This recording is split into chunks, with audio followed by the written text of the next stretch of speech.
حسین نہیں چاہیں تو زین العابدین کہاں سے چاہیں گے؟ زین العابدین نہیں چاہیں گے تو امام مولا کوئی بھی احمق کو اپنے پاس اٹھانے کے لیے تیار نہیں ہوگا. اور کرپٹ لوگ جیسے ہندوستان کے نیتا، جیسے پاکستان کے لیڈرز کرپٹ. افغانستان میں کتنا کرپشن ہے، دنیا میں کتنا کرپشن ہے.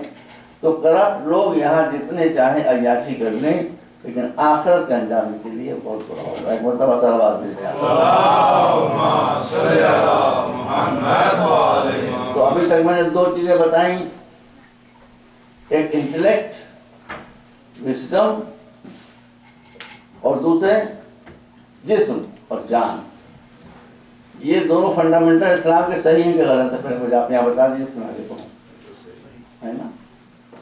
اگر آپ نے کسی کی جان لے لی ہے تو آپ پوچھنا ہے، وہ آپ کو سزا دینے کے لیے موجود ہے.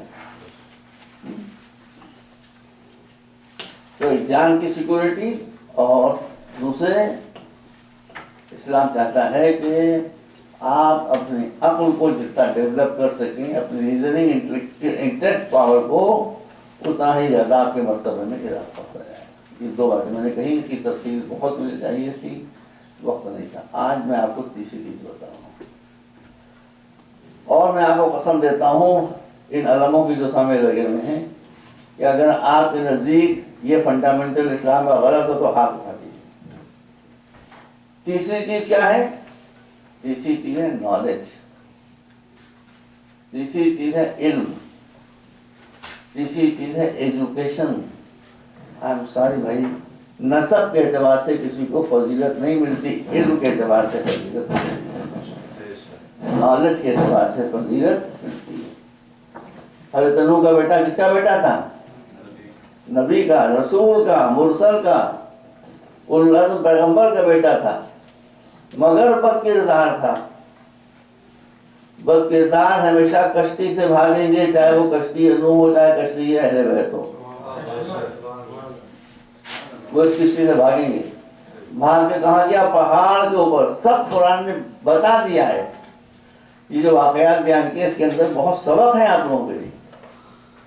جو کشتی سے بھاگے گا وہ کہاں بھاگ کر جائے گا؟ سیدھا پہاڑ پر. یہی حضرت نوح کے زمانے ہوا، یہی ہمارے پیغمبر کے زمانے میں ہوا. صلی اللہ علیہ وسلم.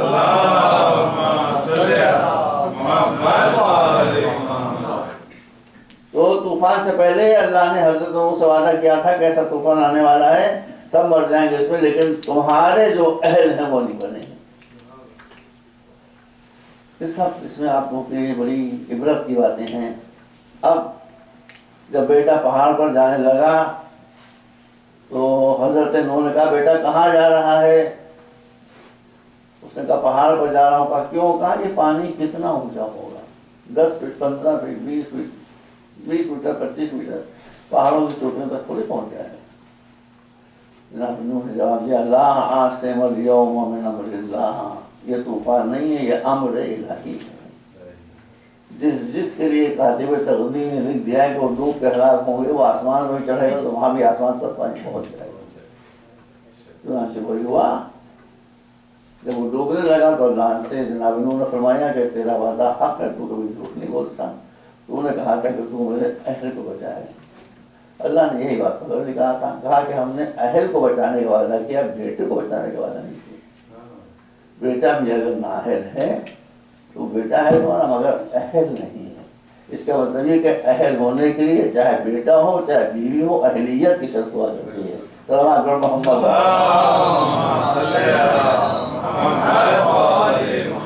تو life, security of life, possible development of your intellect, and the third fundamental is no compromise so far education is concerned. میں کوئی نئی بات تھوڑی کہہ رہا ہوں، میں معذرت کوئی نبی رسول تھوڑی ہوں، میں ایک معمولی انسان ہوں. جو حق دنیا میں کسی نے کسی کو نہیں دیے ہیں وہ حق اسلام نے آپ کو دیے ہیں. میں چیلنج کر رہا ہوں. اب کیا حق ہے؟ Right of education. Hindustan parliament bill پیش ہوا ہے، رائٹ آف ایجوکیشن. ہر بچے کا حق ہے کہ اس کو پڑھایا جائے. میں نے ایک تقریر میں کہا کہ اسلام میں اور انڈین ڈیموکریسی میں فرق یہ ہے کہ یہاں پڑھانا رائٹ ہے، اسلام میں پڑھنا ڈیوٹی ہے۔ رائٹ کو اسلام چھوڑ سکتا ہے، کوئی رائٹ کو انسان چھوڑ سکتا ہے، ڈیوٹی کو انسان نہیں چھوڑ سکتا۔ اب تک ہو گئے۔ رسول نے فرمایا کہ جب کوئی ہنستا کھیلتا بچہ ماں کی گود میں آتا ہے تو 2 ادھیکار لے کر آتا ہے، ایک نالج کا، سمجھ رہے ہیں، ایک نالج کا، اچھی تربیت کا، دوسرا صحت۔ یہ 2 اس کے رائٹ ہیں، پیدائشی رائٹس ہیں، ایک صحت اور ایک نالج۔ مسلمان ماشاءاللہ بچے پیدا کرنے میں تو بالکل آدمی تھوڑی مشین بچے پیدا کرنے، دنا دن بچے نکلے چلے جا رہے ہیں، اور کنچے کھیل رہے ہیں، گالیاں بک رہے ہیں، پہننے کے لیے کپڑے نہیں ہیں، پہننے کے لیے جوتے نہیں ہیں، اسکول جانے کی فیس نہیں ہے۔ اسلام کہتا ہے ایک بچہ پیدا کرو مگر کوالٹی کا۔ 100 بچے پیدا کرنے سے بہتر ہے کہ ایک بچہ پیدا کرو۔ دیکھیں میں پڑھ دوں آیا یہاں پر تاکہ آپ کو شبہ نمبر کیسے کہہ رہا ہوں۔ ارشاد ہے انما اموالکم و اولادکم فتنۃ وان اللہ عندہ اجر عظیم۔ جو تم کو دولت ہم نے دی ہے، جو بچے تمہیں ہم نے دیے ہیں، تم کے مالک نہیں ہو، کسٹوڈین ہے۔ اسی میں تمہارا امتحان ہے کہ تم بچوں کو آگے بڑھا رہے ہو یا پیچھے کس کا رہے ہو۔ ایک مرتبہ صلوات دیں آپ۔ اللہم صلی علی محمد و آل محمد۔ ایک مرتبہ اللہم صلی علی محمد و آل محمد۔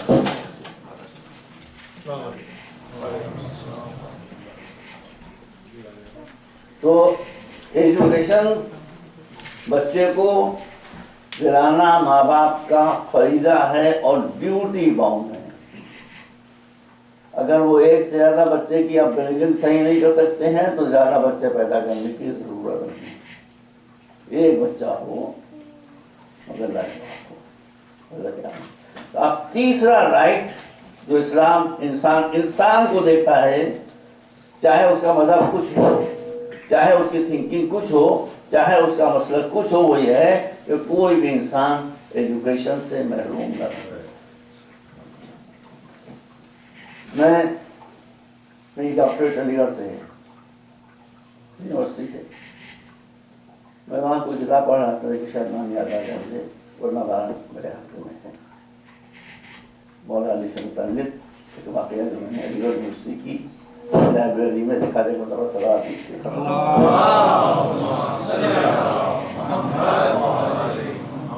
ایک مرتبہ صلوات دی۔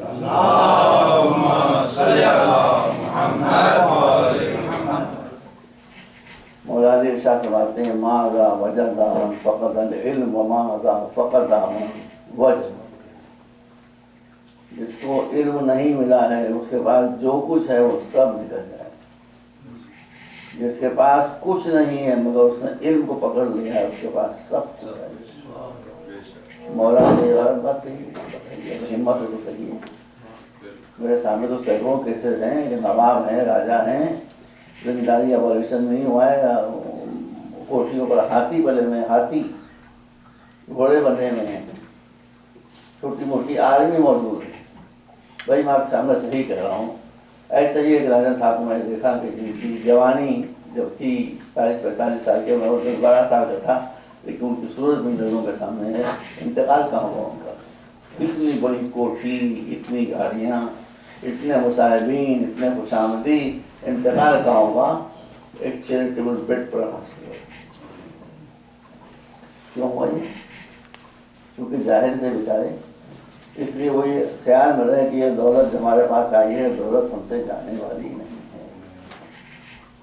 وہ تو چلے گئے، بچے بھی ہوئے۔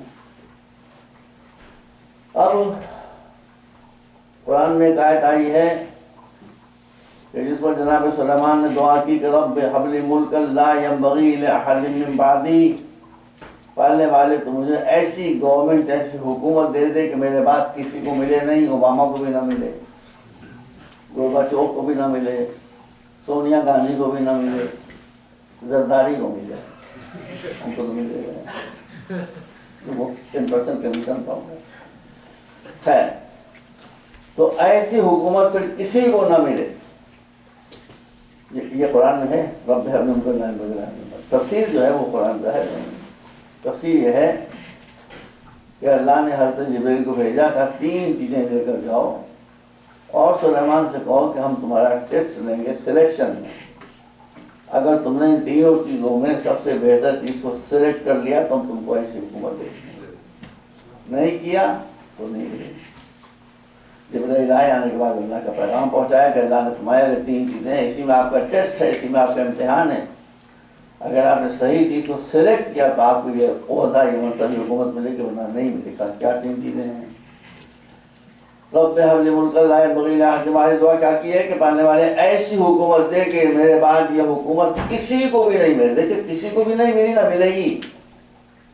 لوگوں کے پاس ہوائی جہاز ہو سکتے ہیں مگر ہوا پر قابو نہیں ہو سکتا. سلیمان کو ہوا پر قابو تھا.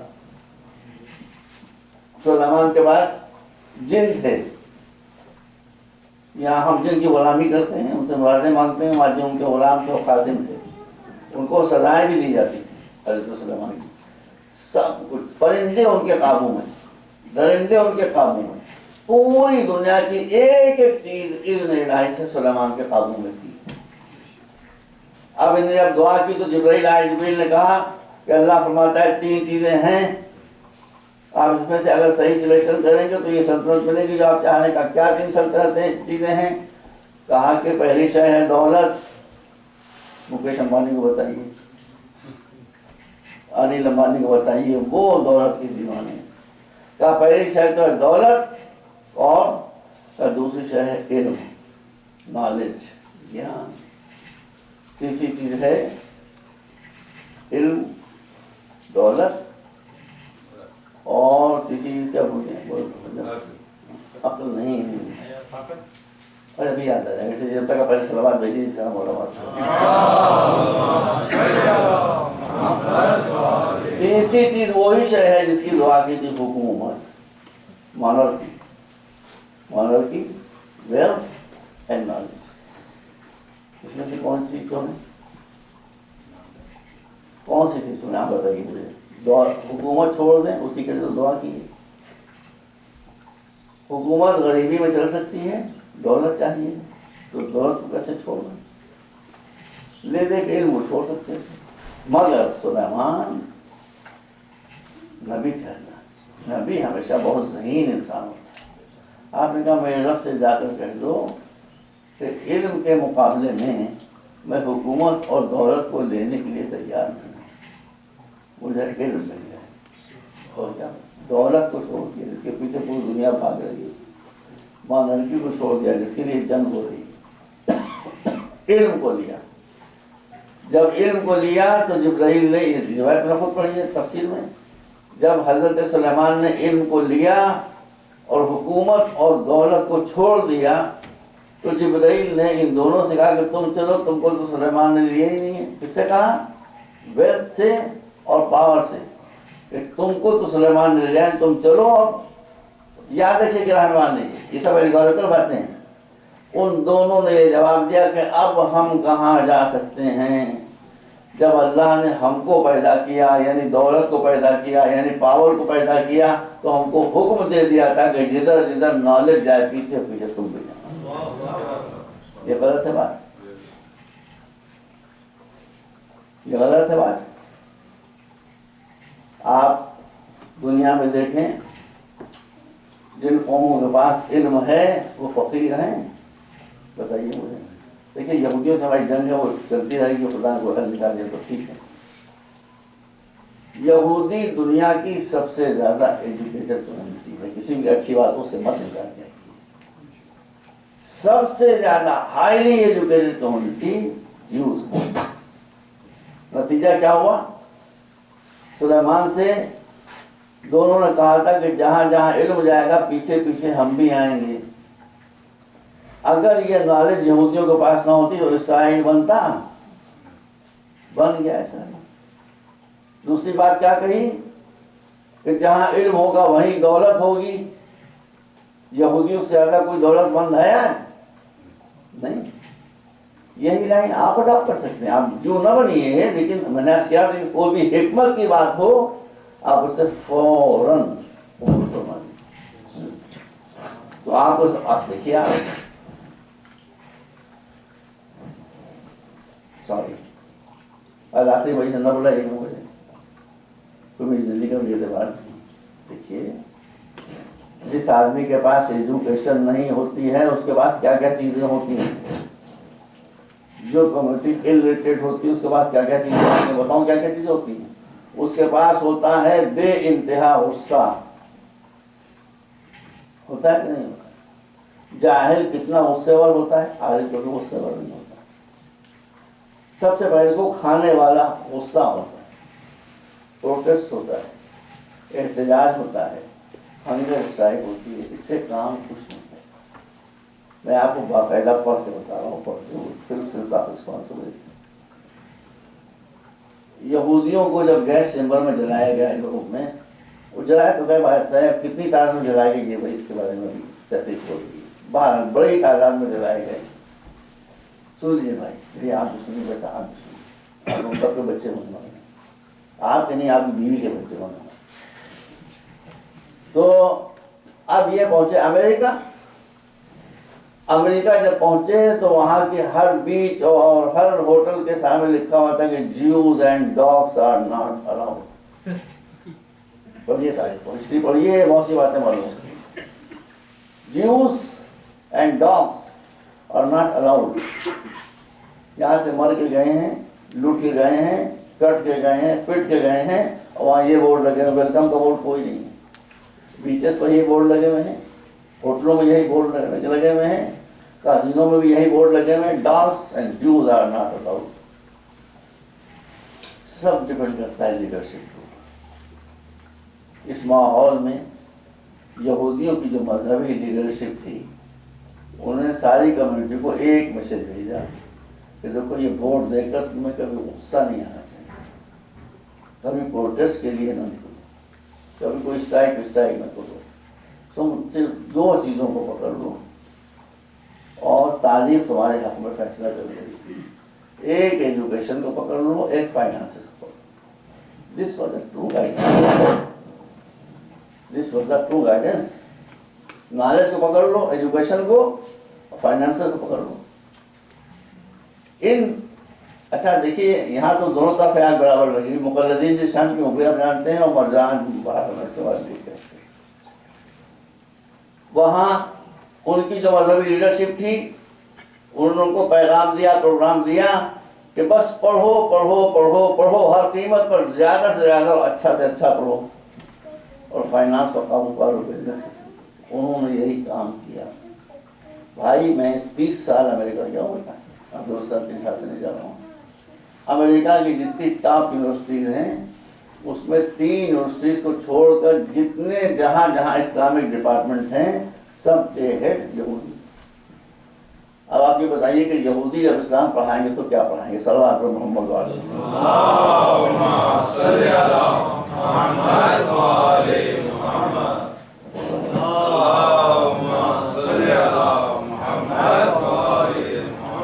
یہ میں آپ کو بتا رہا ہوں.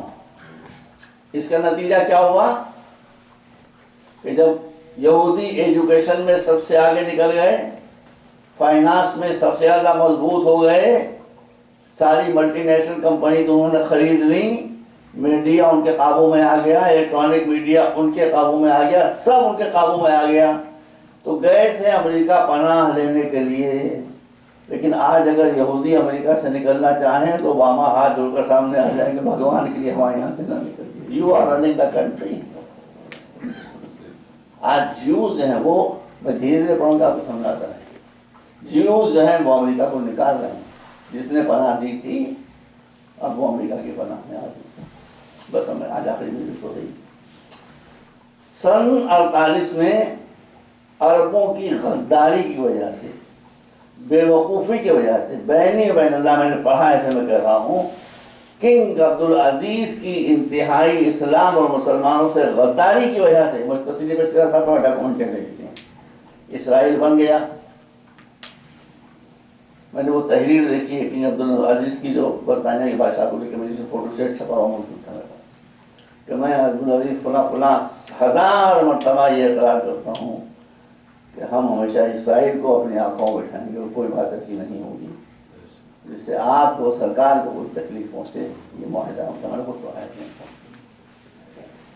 خیر یہ تو ہے مصیبت۔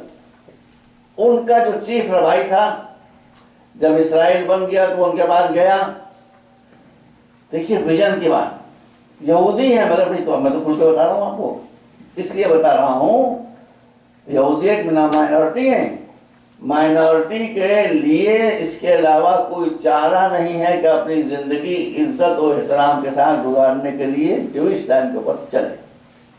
جوئش حضرت ابراہیم سے ہمارے ساتھ حمایت کرتے ہیں بھائی، بدماش ہو گئے، خراب ہو گئے، واحد ہو گئے، لیکن میں تو ان کی اچھی باتیں بتا رہا ہوں۔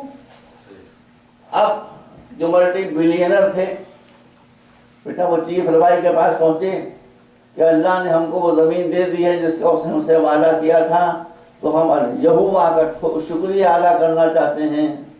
کہا کیا شکریہ ادا کرنا چاہتے ہو؟ وہی کہا جو مذہبی لوگ کہتے ہیں، وہی کہا جو مذہبی لوگ کہتے ہیں، وہی کہا جو مذہبی لوگ کہتے ہیں۔ کہا یہ چیکس رکھی ہوئی ہیں، جتنے ڈالرز آپ چاہیں نکال لیں، جتنے کروڑ جتنے ارب ڈالرز آپ چاہیں نکال لیں، مگر یروشلم میں ہمارا جو ٹیمپل بنے، جو سیناگوگ بنے، وہ ایسا بنے کہ ایسی مذہبی عمارت نہ مسلمانوں کے پاس ہو، نہ کرسچن کے پاس ہو، نہ ہندوؤں کے پاس ہو، کسی کے پاس نہ ہو۔ ہمارے مولانا صاحب ہوتے لاٹ ٹپک پڑتی، کیونکہ مسجدیں جو بنتی ہیں اس میں اللہ جو ہوتا ہے ملا ہی ہوتا ہے۔ مسجد بننے کے بعد جو ڈنڈا لے کر محراب میں کھڑا ہو جاتا ہے وہ اپنے ہی لیے مسجد بناتا ہے، بیٹا ایکسیپشن ویری فیو۔ تو پریسٹ نے یہ جواب دیا کہ تم اتنا ارب ڈالر مجھے دینے کو تیار ہو، ارے اس کے 10 گنے بھی ڈالر تو مجھے دو گے اور میں پورا سیناگوگ سونے کا بنا دوں گا، ہیرے جواہرات سے اس کو سجا دوں گا۔ یہ بتاؤ جس یہوہ کا تم ٹیمپل یا سیناگوگ میاں بنوانا چاہتے ہو اس کی نظر میں اس کی وقت کیا ہو؟ اگر سونے کا بھی سیناگوگ بنا دیا ہم نے، اس کی نظر میں کیا وقت ہوگی؟ دنیا میں تو کہیں واہ واہ واہ پوری بلڈنگ سونے کی بنی ہوئی ہے، اس کی نظر میں کیا وقت ہوگی؟ اس کی نظر میں کوئی وقت نہیں ہوگی۔ تو جب اسی کی نظر میں کوئی وقت نہیں ہے تو ایسا ٹیمپل یا سیناگوگ بنا کے تم کیا کرو گے؟ یہ پیسہ مجھے دے دو، میں اس پیسے سے فنڈ بناؤں گا۔ اس فنڈ کا مقصد خدا کی قسم، دیکھیے دشمن نے ہمارے واللہ بہت برا برتاؤ نمازہ کیا ہے، لیکن ہم تو جو حقیقت بتا رہے ہیں۔ تو اس نے کہا کہ یہ فنڈ جب تم مجھ کو دے دو گے میں اس کو ریزرو کر دوں گا، اس کے ذریعے سے میں ان یہودی بچوں کو پڑھاؤں گا کہ جو غربت کی وجہ سے نہیں پڑھ پا رہے ہیں۔ بیٹا دس واز دی ویژن۔ ہمارے دل میں یہودیوں کو کوئی ہمدردی نہیں ہے، لیکن میں عرض کر چکا آپ کے سامنے کہ الحکمت ضالۃ المومن، حکمت کی بات کہیں بھی پائی جاتی ہو اسے لے لو۔ اب وہ فن بن گیا، کوئی یہودی بچہ آپ کو جاہل دکھائی دیتا ہے؟ کوئی یہودی بچہ آپ کو غریب دکھائی دیتا ہے؟ نہیں۔ جب 2 چیزوں پر قبضہ ہو گیا، ایک دولت پر، ویلتھ پر، دوسرے ایجوکیشن اور نالج پر، تو پوری دنیا ان کے قبضے میں آ گئی۔ اب ان کا فائدہ یہ تھا کہ جب ان کو اللہ نے اتنی نعمت دی ہے تو وہ بھی اللہ کے شکر گزار بندے بنتے ہیں، کفران نعمت نہ کرتے۔ مگر جب آدمی کو دولت ملتی ہے دماغ اس کا خراب ہو جاتا ہے۔ اب یہی یہودی ہیں جن سے ساری دنیا عاجز ہے، مسلمان ہیں تو مصیبت میں ہیں۔ اب کتنی مصیبتیں ساری دنیا کے لیے کھڑی کر رہے ہیں۔ ایک ریسرچ یہ بھی ہے کہ دنیا میں جتنی بڑی بڑی جنگیں ہوئی ہیں ان سب کے پیچھے یہودی برین کا جو کام کر رہا ہے۔ ان کا برین کیا ہے؟ ان کا برین یہ تیز لوگ ہیں نا بہت، ان کا برین یہ ہے کہ جب ہمارے دشمن آپس میں لڑتے رہیں گے تو ہم سکون سے بیٹھے رہیں گے۔ واللہ یہی کا پلان ہے۔ شیعہ سنیوں سے لڑ رہے ہیں، سنی شیعوں سے لڑ رہے ہیں، دیوبندی بریلویوں سے لڑ رہے ہیں، بریلوی دیوبندیوں سے لڑ رہے ہیں۔ ہمارے ایک شاعر تھے بھائی شاعری منظر لکھنوی، ان کا شعر لکھنؤ کی زبان میں ہے، شاہ پاکستان میں جائے گا۔ وہ کہتے ہیں غلام کو بلند کے کہ مرگ عاشق پر فرشتہ موت کا بدنام تھا۔ سمجھ رہے ہیں کہ سمجھ رہے ہیں؟ مرگ عاشق پر فرشتہ موت کا بدنام تھا، وہ ہنسی روکے ہوئے بیٹھا تھا جس کا کام دنیا میں جو موت کی آندھی آئی ہوئی ہے، یہ موت کی آندھی جو چلا رہا ہے، آنکھیں بند کی مسکرا کر دیکھ رہا ہے کہ یہ بھیڑیں، یہ بکریاں آپس میں لڑ رہی ہیں، ہم چین سے سکون سے بیٹھے ہوئے ہیں۔ صلوات پر محمد اللہم صلی علی محمد وآل محمد۔ ایک مرتبہ اور صلوات۔ اللہم صلی علی محمد وآل۔ اس زمانے میں شیعوں کی ذہانت مشہور تھی۔ ذہانت جانتے ہو کیسے کہتے ہیں؟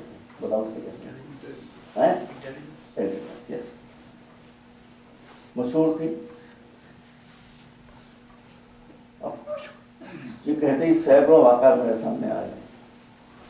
میں نے بتا میں علی گڑھ میں ریسرچ کر رہا تھا اور میں وہاں کتابیں دیکھ رہا تھا مینوسکرپٹس سیکشن میں امرزاد لائبریری میں، تو مجھے غالب کا ایک خط ملا۔ غالب سنی تھے نا، مگر ہماری دعا لکھتے سنی سب غالب کیسے ہو جائیں، ہم کو سکون ہو جائے، سب کیسے ہو جائے، ہمیں سکون ہو جائے۔ بے انتہا اہل بیت کے کہنے والا بھوپال سلفی حضرات کا مرکز تھا ہمیشہ۔ سلفی جانتے ہیں نا، بہت لیڈر ہوتے ہیں، ہمارے ان سے بھی تعلقات ہیں، لیڈر واقعہ بتا رہے ہیں۔ میں نے وہ خط پڑھا جو غالب نے بھوپال کے مفتی کو اس کے خط کے جواب میں لکھا تھا۔ بھوپال کے مفتی اعظم نے غالب کو خط لکھا تھا، اور کیا لکھا تھا، اس کا جواب غالب نے دیا تھا، وہ میں نے پڑھا تھا۔ اب مجھے اطلاع ملی ہے کہ یہ خط غالب کا نقوش لاہور کا جو غالب نمبر چھپا ہے اس میں یہ چھپ چکا ہے۔ سنی حضرات نے اسے ایکسیپٹ کر دیا ہے، شاید ہم تو ویسی چھوٹ ہوتی ہے، کچھ بولے نہیں وہ واقعہ ہے۔ واقعہ یہ ہوا کہ جب غالب نے ایک غزل کہی اور اس غزل کا مقطع یہ کہا کہ غالب ندی میں دوست سے آتی ہے بوئے دوست، سمجھ نہیں رہا مجھے پتا ہے، غالب ندی میں دوست سے آتی ہے بوئے دوست، مشغول حق ہوں بندگی بوتراب، بیٹا مشغول حق ہوں بندگی بوتراب ہوں۔ اب یہ شعر جو تھا اور وہ بہت پھیل گئی، تو بھوپال کے جو مفتی اعظم تھے، نام مجھے یاد نہیں رہا ہے، انہوں نے ایک بہت سخت خط غالب کو لکھ کر اپنی شامل بلا لی۔ انہوں وہ خط میں نے خود پڑھا ہے بھائی، میں اس کے بہت سے پورشن ہنس کر رہا ہوں، تو لیٹی نہیں بیٹھی ہے، اور غالب کے جواب بھی بہت سے ٹکڑے ہنس کر رہوں گا، یاد مجھے سر۔ انہوں نے کہا کہ مرزا نوشا تمہارا جہنم میں جانا تو یقینی تھا، اس لیے کہ جواری تم ہو، شرابی تم ہو، تقویٰ تمہارے پاس ہے نہیں، نماز پڑھتا نہیں، تو جہنم میں جانا تو طے تھا، مگر ایک چانس یہ تھا کہ گناہگار کی ہو سکتا ہے اللہ بخشش کر دے، ایک 1% چانس یہ تھا 1% کہ تم شاید نجات پا جاؤ۔ مگر یہ شعر کہہ کے جس کا دوسرا مثال ہے غالب ندی میں دوست، مشغول حق ہوں بندگی ہے بوتراب میں، اللہ کی بندگی کرنا چاہیے، بوتراب کی بندگی کہاں سے کر رہے ہو؟ تو اس سے تو تمہارا شرک ظاہر ہو گیا، یو آر اے مشرک، اس لیے اب تمہارا جہنم میں جلنا یقین ہو گیا۔ آپ مجھے یہ بتائیے کہ مفتی اعظم بھوپال نے جو خط لکھا تھا غالب کو، تو اس کے جواب کا انتظار کر رہے ہوں، اور یہی سوچ رہے ہوں کہ جواب میں لکھا گا حضرت قبلہ تعالیٰ مفتی شرع متین اور یہ وہ مدظر اللہ العلی اور آپ نے تحریر فرمایا ہے، اس کی توجیہ یہ ہے، یہ ہے، یہ سب ہوگا۔ غالب نے وہ خط پڑھا، اس کا جواب لکھا، اس جواب کی کاپی مولانا آزاد لائبریری میں اس کی ڈویژن ابھی موجود ہے اور پوسٹ لاہور میں چھپی سے مجھے بتایا گیا۔ اتنا بڑا مفتی، گرینڈ مفتی آپ کو پال اسٹیٹ، اس زمانے میں وہ سلفیت کا مرکز تھی، صدیقہ سخاوی کی۔ غالب نے خط یہاں سے شروع کیا، سناؤں ایک لفظ مجھے یاد ہے، بیچ میں کاٹ دوں گا۔ غالب نے خط جو لکھا وہ یہاں سے شروع کیا کہ ابے مفتی سن، ابے مفتی سن، تو یہ سنتے ہی سن ہو گئے، ابے مفتی سن، انہوں نے میرے شعر کے بارے میں یہ اور یہ اور یہ اور یہ لکھا ہے، اب کیسے پڑھوں، اشارہ میں پڑھ رہا ہوں۔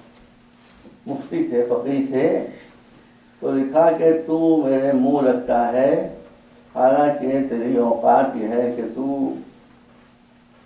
عورتوں کے جو نجس خون ہوتے ہیں ابو حنیفہ کے مسائل کے تھرو تو ان کے حوضوں میں غوطے لگانے والا. تو یہ میں نے کاٹ دیا، کیا کروں. مسائل ابو حنیفہ میں جو نجس خونوں کا بیان ہے ان کے حوضوں میں جملہ بعد میں کیسے میں تو پڑھ رہا ہوں، کیا مطلب.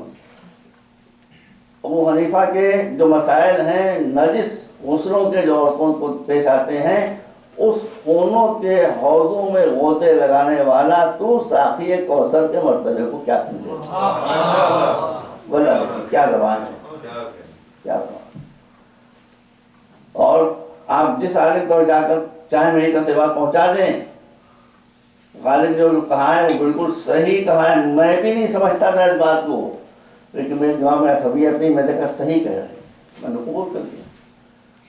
اس نے کہا کہ مفتی تو مجھے مشرک بنا رہا ہے، تجھے معلوم ہی نہیں کہ شرک کی ڈیفینیشن کیا ہے، شرک کی تعریف کیا. سنیے بالکل صحیح ہے یہ تعریف، کم سے کم میرے بھی تو صحیح کو تعریف ہو. کہا کہ جو اللہ کی ذات و صفات میں کسی کو شریک بنائے، کسی کو پارٹنر بنائے وہ مشرک. جو خاتمیت حضور کریم میں کسی کو شرک حصہ دے وہ مشرک، اور جو ولایت و امامت مرتضوی میں کسی اور کا قائل ہو وہ مشرک. صحیح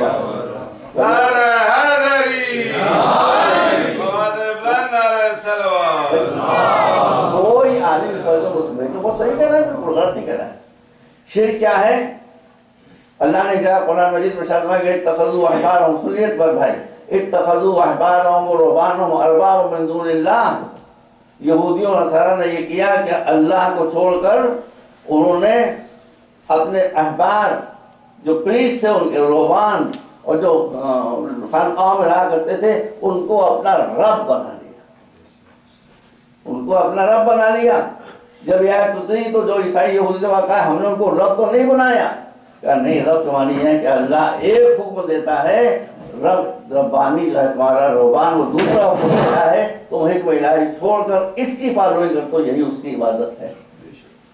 دیکھیے آپ نے، تو اس کا مطلب ہے کہ جو حکم میں شریک قرار دے وہ بھی مشرک ہے.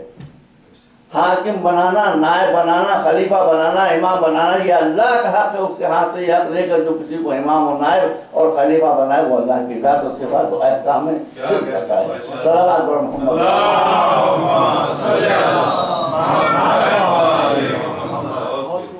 میں سب کر دیتی ہیں بس اس وقت فقط ہو جائے گی. تو اس کے بعد کیا لکھا ہے؟ اس کے بعد لکھا میں تو مر گیا ہوں، ختم ہو گیا. اس کے بعد اس نے لکھا کہ مفتی تو نے مجھے لکھا ہے کہ میں جہنم میں ضرور جلوں گا، تو یہ میرے لیے کوئی نئی بات نہیں ہے. مجھے معلوم ہے کہ میں جہنم میں جلوں گا. کہتا ہے کہ مجھے خود معلوم ہے کہ میں جہنم میں جلوں گا، لیکن مجھے یہ معلوم ہے میں کیوں جلوں گا، تجھے نہیں معلوم کیوں جلوں گا. میں تجھے بتاتا ہوں کہ میں جہنم میں صرف اس لیے ڈالا جاؤں گا کہ میں علی کے دشمنوں کو برداشت نہیں کر سکتا. اللہ اس کی جزا مجھے یہ دے گا کہ مجھے جہنم میں ڈال کر آتش جہنم کا ایندھن بنا کر تیرے ایسے دشمنان اہل بیت کے لیے جہنم کی گرمی کو کچھ اور تیز کر. مر گیا ہوں اس دفعہ اس لیے کیونکہ جواب مجھے کہیں وہاں ہاں کہیں دکھائے. یہ شیعوں کی ذہانت، یہ ذہانت ختم ہو گئی. ہمارے یہاں ایک بادشاہ تھے، واجد علی شاہ آخری بادشاہ تھے. ان سے لوگوں نے تخت حکومت چھین لیا، سارا واقعات معلوم ہے. بہت مذہبی آدمی تھے، ان کی مولا کی شان میں نوحے ہیں، مرثیے ہیں، بہت مولائی آدمی تھے واجد علی شاہ. ان کا ایک بھانڈ تھا. بھانڈ جانتے ہیں آپ لوگ کس کو کہتے ہیں؟ نام بتائیے، ڈیفینیشن کو میراثی کہتے ہیں. تو اس کا نام تھا سلامت. اس بھانڈ کا نام اویشیا تھا. تو محرم کی کسی تاریخ کو اس نے کہیں پر ایک بہت شاندار شربت کی سبیل لگائی تاکہ حسین کے نام پر پیاسوں کے پیاس، جو اس کا نام تھا سلامت. وزیر اعظم نے بادشاہ سے کہا کہ وہ غریب آدمی ہے اتنا پیسے والا، اور بڑی شاندار سبیل لگائی ہے اس نے مولا کے نام کے اوپر، اس کا نام سلامت یاد رکھیے گا، آپ چلے جائیں گے تو اس کا دل بڑھ جائے گا۔ بادشاہ یعنی وزیر کے ساتھ سواری پر بیٹھ کے بغیر اطلاع کے ایک دم سے سبھی کو پر آ گئے، اور وہ جلدی سے کھڑا ہو گیا، اور وہ لکھنوی انداز میں جھجو کے جو سلام ہوتے ہیں، فرشی سلام، وہ سب کرنے لگا۔ اس کے بعد دعا کیا تھی سن لیجیے، حضور تشریف لائے، یہ وہ زبان چلی تو چلی، اب میں تو سوائے دعا کے کچھ نہیں کر سکتا ہوں، خدا حضور کو صحیح و سالم رکھے اور حضور کی بیگم کو سلامت رکھے۔ آپ سمجھے، سلامت رکھے۔ خالد علی شاہ کو اتنا غصہ آیا، انہوں نے تلوار کھینچ لی اسی گردن اڑانے کے لیے۔ وزیر نے کہا حضور آپ نے اس کو مار ڈالا تو آپ کے تاریخ سے مٹایا نہیں جا سکے گا، چپکے سے تلوار رکھ لو، ہو گئی۔ شیعوں تو اللہ ذہانت مشہور ہے۔ یہ ذہانت کب آتی ہے؟ جب آدمی خوش مزاج ہو، جب مسائل نہ ہو، پیسہ ہو اس کے پاس، مکان ہو، جو سہولتیں ہیں وہ سب موجود ہوں، اور ایجوکیشن ہو اور نالج ہو، تب انسان کی ذہانت کام کیا کرتی ہے۔ صلوات و محمد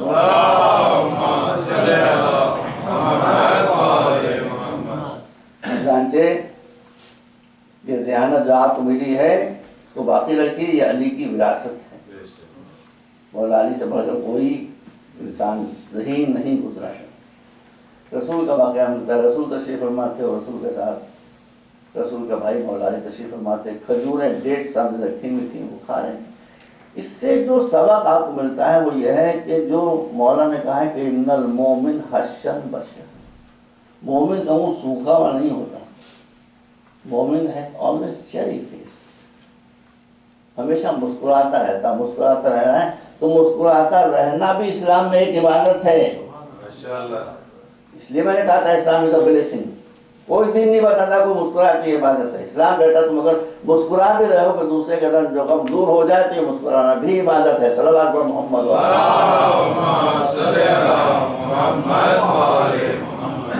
وہ 1.5 سکے میں تین رسول یہ کر رہے تھے کہ 1.5 نوٹ فرماتے تھے اور گٹی چپکے سے علی کے سامنے بڑھا دیں، مولا بیٹھے دیکھ رہے تھے، 1 2 4 10 جتنے بھی کھجوریں 1.5 نوٹ فرمائی سب کی گٹیاں مولا علی کے سامنے رکھی تھی۔ جب 1.5 سال ہوئی تو مسکرا کہا علی دیکھو تم نے کتنی زیادہ گٹھلیاں کھائیں، کتنی زیادہ کھجوریں کھائیں، گٹھلیوں کو کاؤنٹ کرو اور سمجھو کہ تم نے کتنی گٹھلیاں کھائیں۔ اور کہا حضور اجازت ہو تو عسکروں کا کہو، کہا اس نے زیادہ کھجوریں کھائیں جس نے کم سے کم گٹھلیاں چھوڑ دی، یا اس نے جو گٹھلیوں سمیت کھا گئے۔ اس لیے میری آپ سے گزارش ہے کہ آپ اسلامک کلچر محمد و آل محمد کا اختیار، یہ دوسرا اسلام ہے۔ اس کا طالبان سے کیا تعلق ہے؟ اس کا القاعدہ کے گدھوں سے کیا تعلق ہے؟ صلوات محمد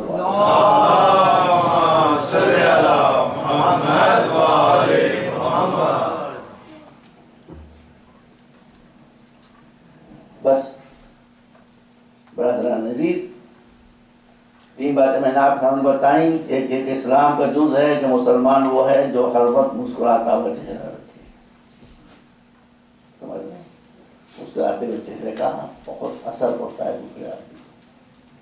اسلام ہر انسان کو سیکورٹی آف لائف دیتا ہے۔ اسلام ہر بچے کے لیے ایجوکیشن لازم قرار دیتا ہے۔ آپ بچے کو جو ایجوکیشن دیں گے یہ بچے کا فیوچر بھی سنبھالے گی اور آپ کے جنت بھی بنائے گی۔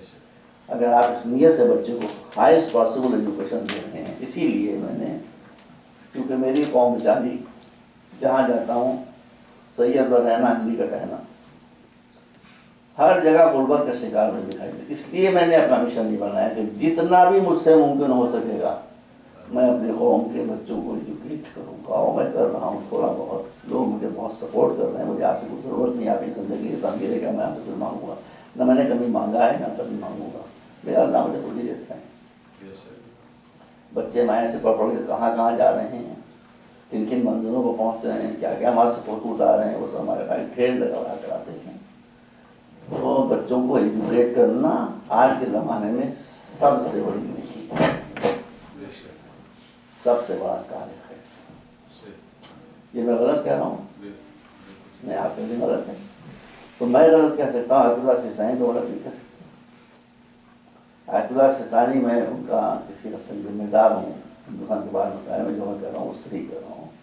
انہوں نے فرمایا ہے کہ بچوں کی ماڈرن ایجوکیشن، ہماری کمیونٹی میں اگر بچوں کی ایجوکیشن کی ماڈرن ایجوکیشن کے لیے صحن امام کی ضرورت ہے تو میری طرف سے اجازت ہے، وہ صحن امام بچوں کی ماڈرن ایجوکیشن میں استعمال کر سکتے ہیں۔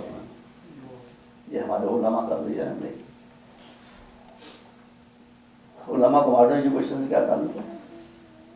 مگر وہ جانتے ہیں کہ قوم کی عزت اسی وقت بنے گی جب ایجوکیشن میں سب سے اب اس کے بعد آپ کچھ نہیں کہہ سکتے، اس کے بعد آپ کچھ نہیں کہہ سکتے۔ بس اہل بیت مولا نے فرمایا کہ رضینا قسمت الجبار فینا لنا علم وللاعداء معلوم، میرے معبود ہم تیری تقسیم پر راضی ہیں کہ تو نے ہم کو دولت دی ہے علم کی، اور ہمارے دشمنوں کو دولت دنیا دی۔ علم کی دولت جس کے پاس آتی ہے وہ کبھی مرتا نہیں، پیسہ روپیہ جس کے پاس آتا ہے وہ کبھی جیتا نہیں۔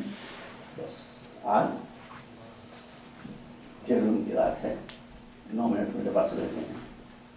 ایک غریب چہلم، ایک بیگس کا چہلم۔